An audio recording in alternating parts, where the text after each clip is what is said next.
That doesn't work for me, brother. Well, unfortunately, the immortal Hulk Hogan is dead and working on his tan in hell. The Hogan show itself may be to blame for his untimely demise, and now we are being hunted by some extremist Hulkamaniacs.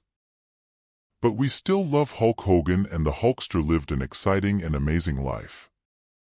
Let us tell you a tale in celebration recounting one of the great exploits of Hulkamania, and for legitimacy I like to add this has all been fact-checked by the House of Hulkamania, the 7th biggest religion in the state of Tampa. Hogan and the Giant. Once upon a time it was the 1980s. By this point in history, Hulk Hogan's legacy was well established, considered by most to be the greatest, most wonderful wrestler in the universe. After holding the World Championship for 5 years, defeating all evil wrestlers on the planet put in front of him by a combination of kicks, punches, an atomic leg drop and lots of finger wagging, he was clearly number one. He had also sold more wrestling merchandise than anyone in the history of the business, from red and yellow t-shirts, to red and yellow toasters, to red and yellow light bulbs, to red and yellow G-strings and an award-winning action figure line. He was doing very well. His new 1988 music album, co-produced with Simon Cowell of future American Idol fame, had set the charts on fire.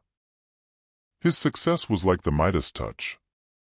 Cliff Richard even got to number 1 in the charts by sampling Hulk Hogan's hit song, Thunder Blender in Paradise, reworking it into Mistletoe and Wine.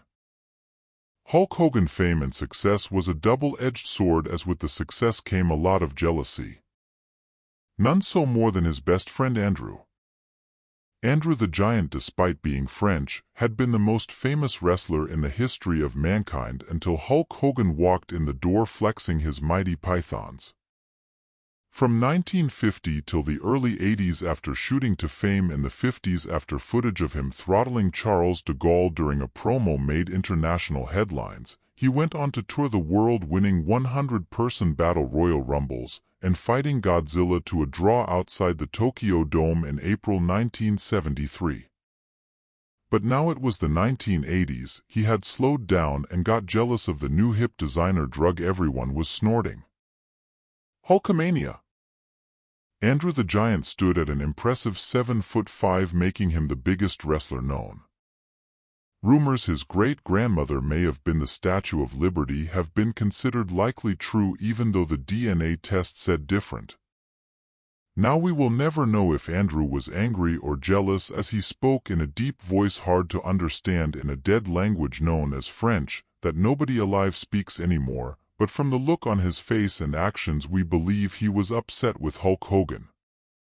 During the 1988 BET award ceremony gifting the Hulkster the humanitarian award of being just a great dude, Andrew burst on the stage drunk and belligerent, rambling in his dead tongue. He ripped the crucifix of Hulk Hogan's neck, gifted to the Hulkster by the other immortal one, Jesus Christ. Hogan stood there in shock as his now former best friend pranced away like only a 7'7", 400-pound man can prance. Enraged by the disrespect of crucifix muggery and for not speaking in the only true language worth speaking, American, Hulk Hogan challenged Andrew the Giant to battle and asked all his friends to pay to watch. The challenge was accepted, and the day soon came, April 2, 1988. 93,000 Hulkamaniacs went to see their hero battle the 8', 500-pound Andrew the Giant.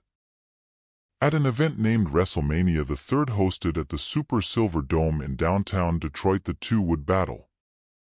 Box office records broke. A confirmed 80% of the world tuned in to see the epic battle. Even those without a television listened via makeshift radios made of coconuts, as they were gravely concerned for their hero, as he had defeated many great wrestlers, but none as great as the 9', 600-pound Andrew the Giant. The super-duper Silverdome was packed with approximately 93,000 screaming wrestling fans, packed in like sardines. Andrew traveled to the ring via forklift. He had put on even more weight for the match. At 700 pounds, he knew Hulk Hogan wouldn't be able to lift or throw him around the ring like the Hulkster had done other lesser opponents in the past. He had also put on height, now standing at 9'5". Batting away trash made up of beer cans, old hot dogs and heroin needles, the hated Andrew made it to the ring. Aretha Franklin got on stage and belted out her own rock anthem version of A Real America, as Michael Jackson danced on stage. Jackson, being good friends with Hulk Hogan, having shared in many Make-A-Wish experiences together, did it for free. The bass dropped and Hulkamaniacs went bananas as Hulk Hogan marched to the ring, as he didn't need no stinking forklift. After an intense 90-minute stare down, the match started. Hulk Hogan attempted to lift Andrew but failed as the 1,000 pounds came crashing down on him, cracking a rib. But Hogan continued, adrenaline flowing as the crowd chanted his name. Andrew took it to Hogan, using his catcher mitt-sized hands to slap Hogan's chest, punch his bald head, and gave him the world's biggest wet willy, poking Hogan's brain in the process, bringing Hulkamaniacs to sob, as it looked likely the Valiant icon was soon to lose his world championship to the Giant. Hogan rolled to the outside of the ring, avoiding being pinned and hoping to slam Andre on the floor, winning by count-out. His plan failed as Andre backdropped Hulk on the concrete floor, splitting Hogan's spine in two. Andre re-entered the ring drinking a large barrel of wine while Hogan looked to be counted out. As the official was slowly counting up to 10, Hogan used the faith of Hulkamania to refuse his spine and roll back into the ring, breaking the count. The 1,000 pound plus a recently ingested barrel of wine. Andrew stood in awe. Hogan had made it back in the ring, and not just that, he was standing, not backing down. Andrew lumbered towards Hogan looking for the kill, but almost like magic, Hulk Hogan swiftly lifted the 2,000 pound giant over his head, then body slammed him onto the ring mat, tearing all the muscles in his back, the latissimus dorsi, rhomboids, trapezius, the levator scapulae, everything in his back ripped and tore. The slam was so immense it caused foundational damage to the building, as Hogan quickly leg dropped and pinned Andre for the victory, reclaiming his championship and position as alpha. The crowd went wild. They clapped, stomped their feet, ripped their t-shirts and pulled their hair out in collective happiness, as Hulk Hogan posed and flexed all his muscles to the delight of the crowd, even the muscles in his back despite them being destroyed. The celebration was quickly cut short as the Super Silverdome collapsed. 81,000 of the fans that night were never found, so there has been some discrepancy with attendance numbers when it comes to the WrestleMania 3 event. We believe after seeing Hulk Hogan's impossible victory, they attained a higher level of Hulkamania and ascended to a different higher plane of existence. Andrew the Giant was defeated.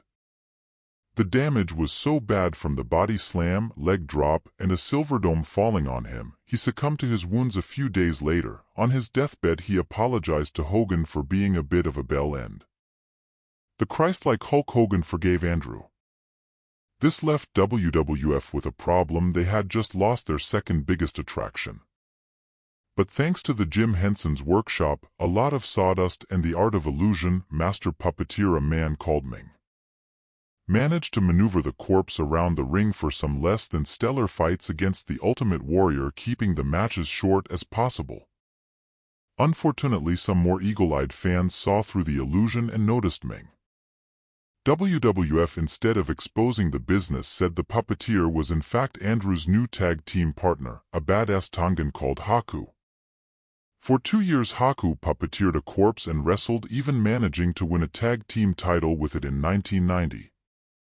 Until the corpse, despite the best treatments, began to decompose and was ultimately retired, and Andre was officially pronounced dead in early 1993. The same month, Hulk Hogan's movie Suburban Commando took home the Oscar for Best Original Screenplay. Hulk Hogan dedicated the award to his fallen friend turned foe,